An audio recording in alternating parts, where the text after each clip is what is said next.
Thank you, Susan, for that very gracious introduction. I appreciate it deeply. I want to thank not only you, Head-elect Scott Stockdale, fellow board members, faculty, friends, family, and most of all, my fellow Gauls, for the honor of participating today and celebrating your fantastic achievements and this new beginning for you guys. I'm going to take my watch off here and put it on the podium. Anybody who has heard me speak before, my wife included, will know that this bears no correlation to how long I will actually speak. Guys, I sat right where you are 24 years ago.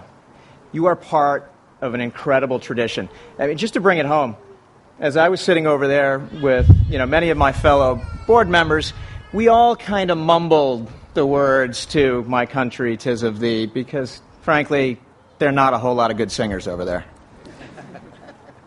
But when we got to the blue and gold, yours truly included, belted it out. It went up 3 decibels over there.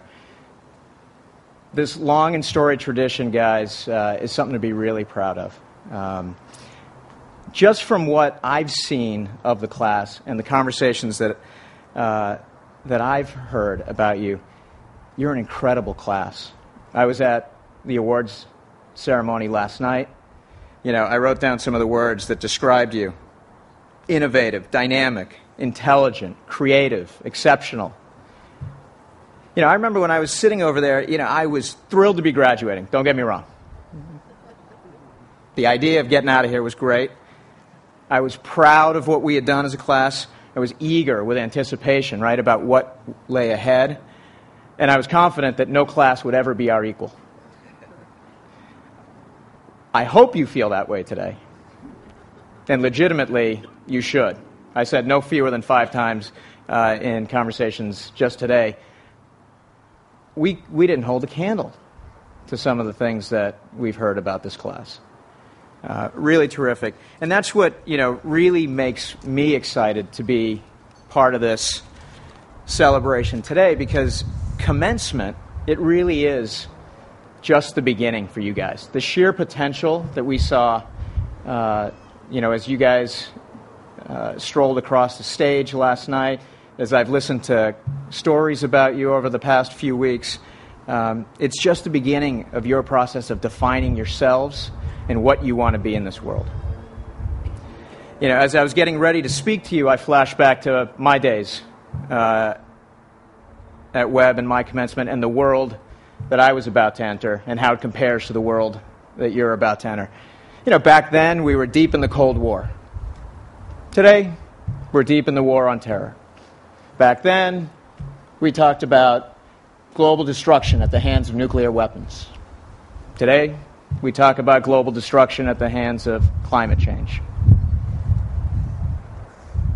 Back then, we talked about communism and the Berlin Wall falling. Today, we talk about dictatorships falling in the Middle East. Back then, we had the antics of Donald Trump. Today, well, we still have the antics of Donald Trump. I think you all get the picture. The reality is, I think everybody's heard the proverb, the Chinese proverb, may you live in interesting times, right? And sort of with degrees of variation and different flavors, the reality is every generation lives in interesting times. So the question for you guys, as underclassmen, isn't, are we going to live in interesting times? It's, is your time going to be interesting? What are you going to do with your time? What are you going to do to define your place in the world? Now, giving you guidance on that is frankly above my pay grade. But I did want to give you some food for thought today. So I thought I'd turn to the teachings of a great philosopher, my mom. Mothers know best, right, moms? Raise your hand if you believe that.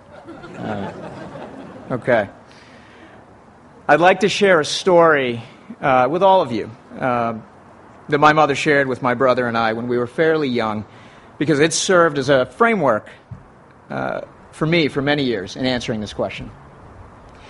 She said to us, life is a natural cycle. We're all born, we're all going to pass. But the way that happens contains a deep lesson for us all in how we live our lives. She said, babies, we come into the world kicking and screaming, making a whole lot of noise, got our fists clenched. And when we pass, our hands are open by our side, and we're at peace. So, she said, that means that each of us holds within our hands a unique gift for the world. A person's gift might affect one person, it might affect entire nations. But everyone holds a gift. Everyone has a purpose. So she looked at us and she said, your job, boys, is to discover what your gift is, nurture that gift, and give generously of that gift until you've given everything you can. Then you'll be at peace. So I want to repeat this to you guys. Your job is to discover what your gift is, nurture that gift, and give generously of that gift. If you do that, I can guarantee your time will be really interesting. So how do you discover what your gift is, what your purpose is? Again, there's lots of conventional wisdom out there on this score. They all say something like, follow your heart. My mother, as you'll discover, is, a little bit of a different bird. Her version was slightly different, very profound. She looked at us and said, boys, don't be softies. Yeah, I had the same I don't get it reaction too. So she explained a little further. And it translated to a simple belief that it's hard work that leads to discovery. If you weren't pushing into uncomfortable territory, you weren't going to learn something new. You weren't going to learn what you were capable of, what you had inside. I remember an afternoon when I was a kid where I put my baseball glove on my brother's left hand, and I put the ball in his right, and tried teaching him how to pitch. He just wasn't getting it. And I berated him, right? Riding him really hard about his form. Said a lot of politically incorrect things. Naturally, he ran for the house crying. Naturally, I knew I was in trouble. So I gave chase. And I'll never forget that moment as I waited for the wrath to come down. She looked at my brother and said, he's only pushing you because he wants you to learn. And we all learned something in that moment. Samir, my brother, learned that his brother was a big fat meanie. That was clear. And that he needed to push himself into uncomfortable places. Most importantly, it turns out, we discovered this later, we learned that Samir was actually left-handed.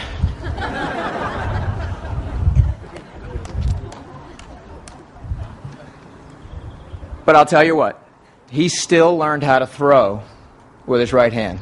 To this day, he played here in the JV and varsity baseball teams.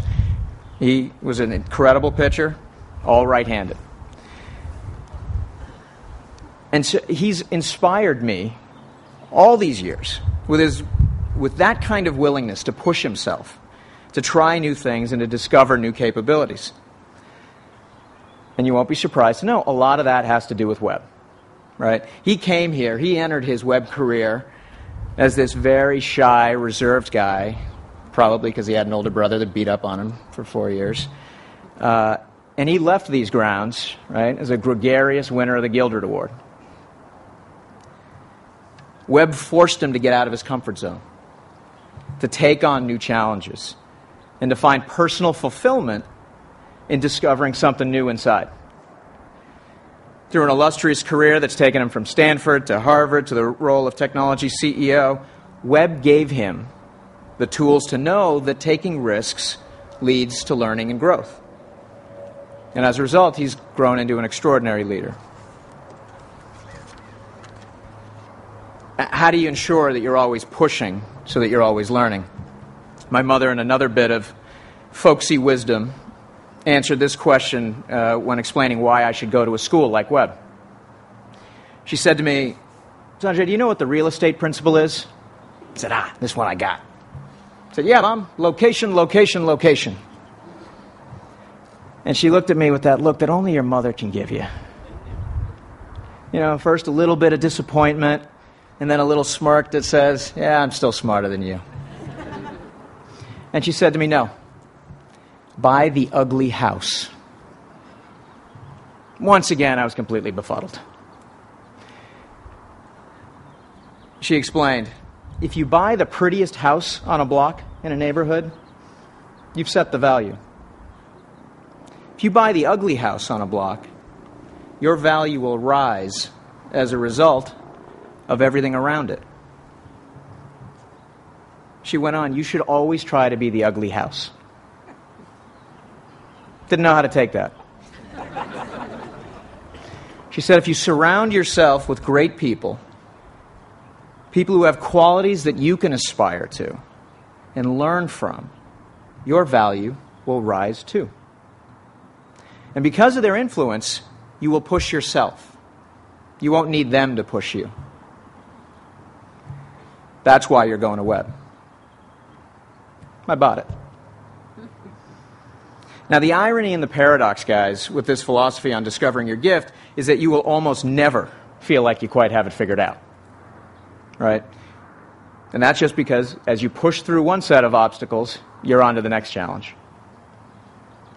Which for me means a constant sense of insecurity. Right? And what I want to tell you guys, underclassmen, is that's okay. Get worried if you don't feel that sense of insecurity. It's the fact that, I felt like I didn't know what I was doing often signaled to me that, maybe I wasn't cut out for the task at hand. And it's exactly the opposite, right? It's because you have that feeling that you know you're pushing. And if you're pushing, I guarantee you, because you guys are all incredible, you're going to get there. Now, you'll all have many gifts to discover. Some you probably already know, and some you'll figure out later over the long journey of life. But figuring out what those are is a matter of learning. And learning means taking chances and being comfortable, being uncomfortable.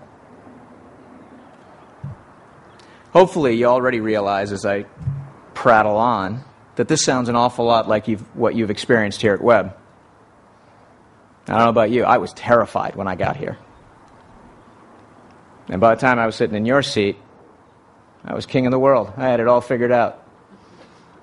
And it didn't take very long before I got into the next environment, and I was terrified again. So let's talk about nurturing those gifts. There's another bit of conventional wisdom, of course, that goes something like, be true to yourself. Again, here my mother's version was slightly different, more directed.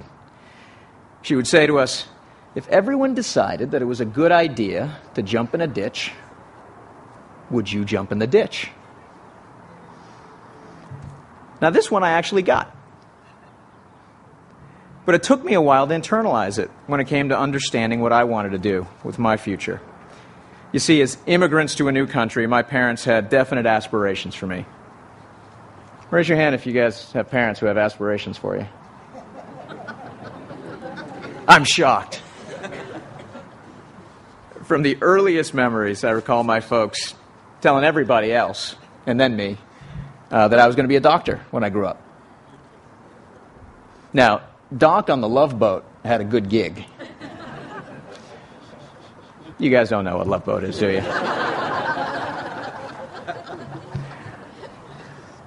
My junior year, I dutifully signed up for AP Bio with a wonderful teacher named Jinx Tong so I could move forward on my prescribed path. Class was interesting. I did well. Though I got to tell you, every time we started one of those dissection units on a worm or a frog, I noticed that there were a whole lot of other people that were much more excited about eviscerating a carcass than I was.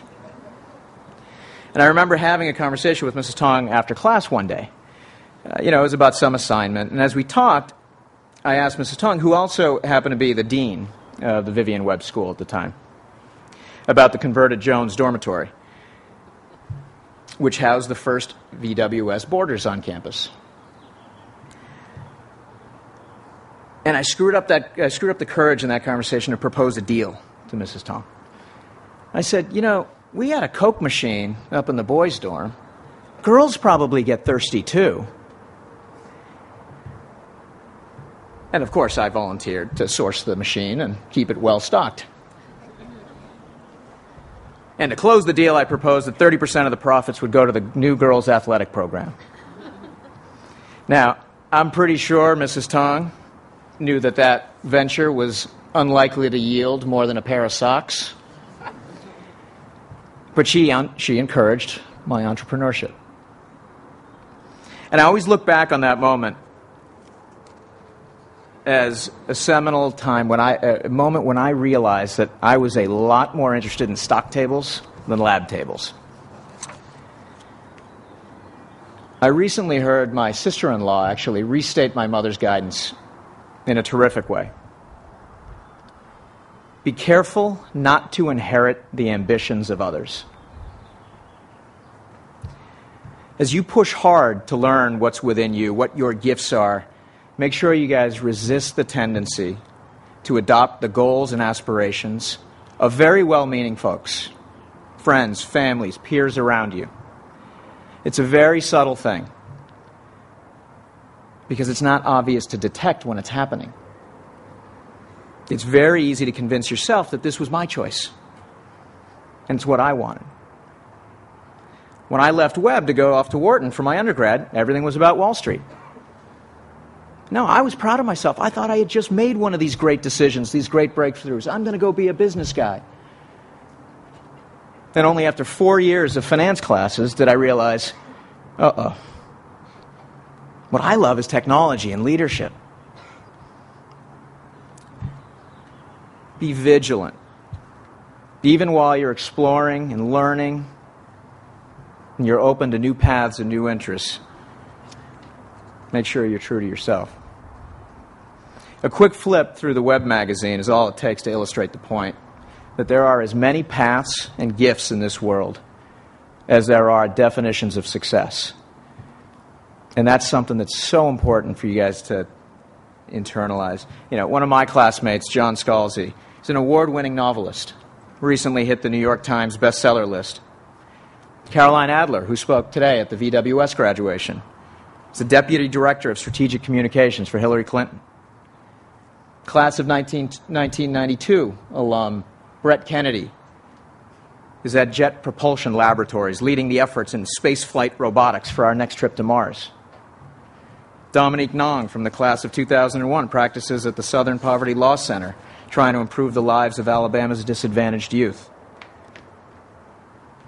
Steve Schenbaum, who was class of 88, was my best friend here at Webb. Steve was an athlete who decided his junior year, I remember him coming to tell me, almost as if to ask permission, I'm not going to play basketball this season. I want to do the school play. I won't tell you what I told him at the time. That led him ultimately to enacting a performance degree at Northwestern. Today, Steve runs a company that provides media consulting and training for professional athletes, combining his two gifts. The point here is to embrace who you are, not who others want you to be. And that'll lead you to great heights and great happiness.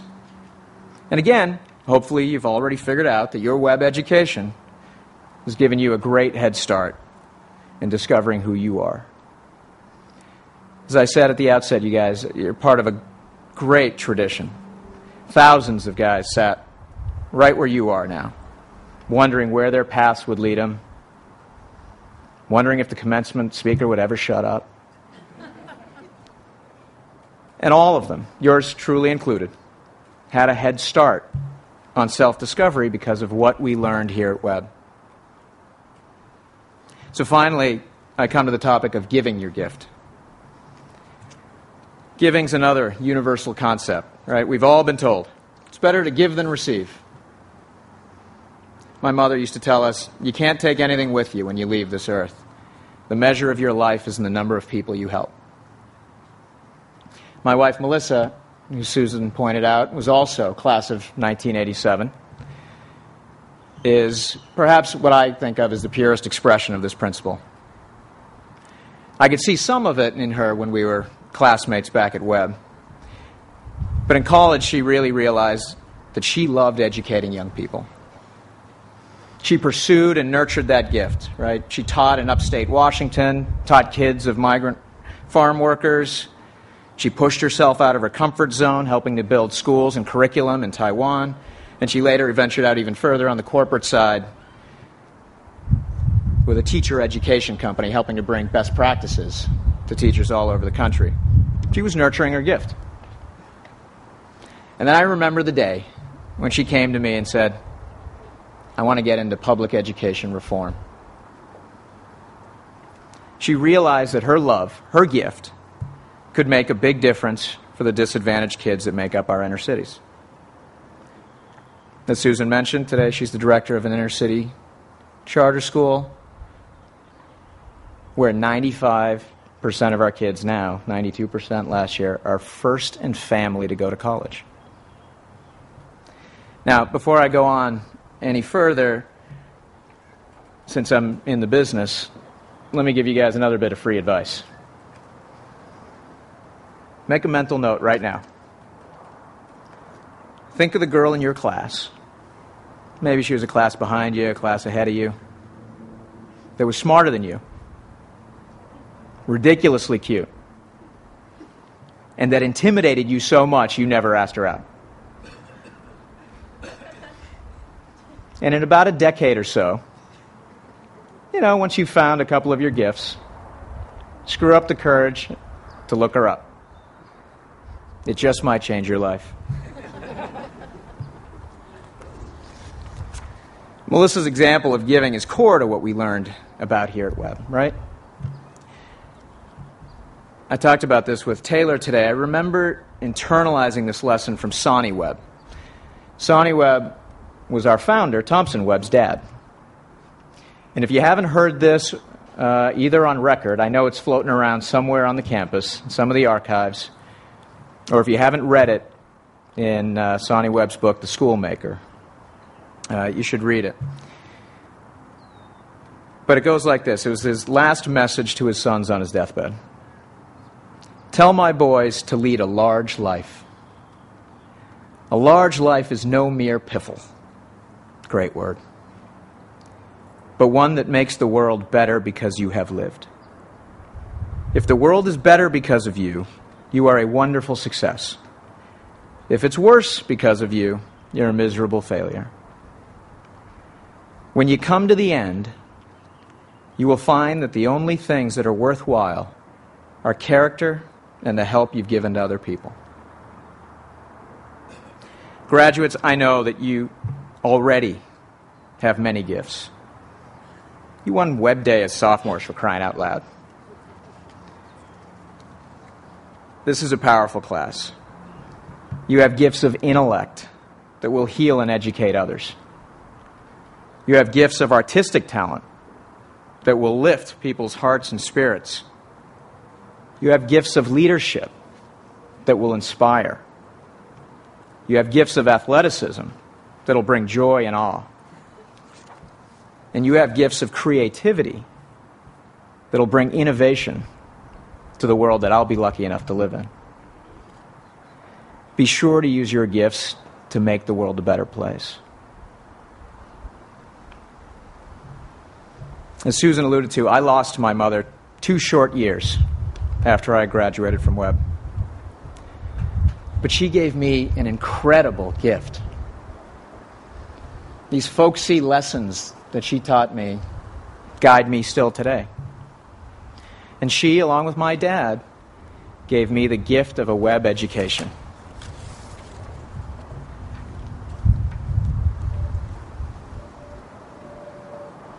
Graduates, I'd like you to look over at the faculty that have been with you through your entire Webb journey.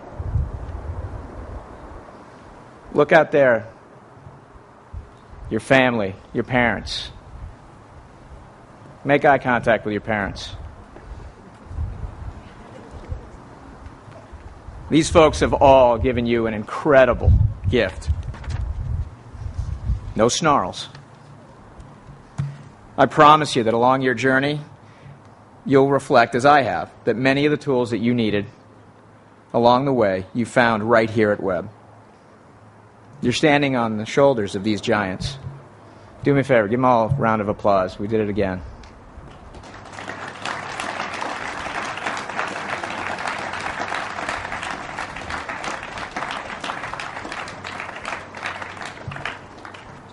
My fellow Gauls, go make your time interesting. Go find and nurture your many gifts. Don't be softies.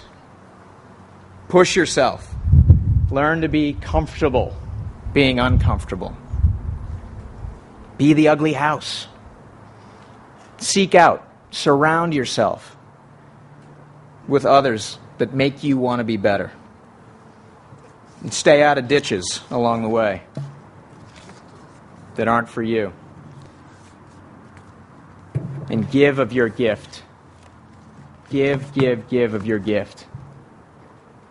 And go lead a very, very large life. Godspeed, class of 2011.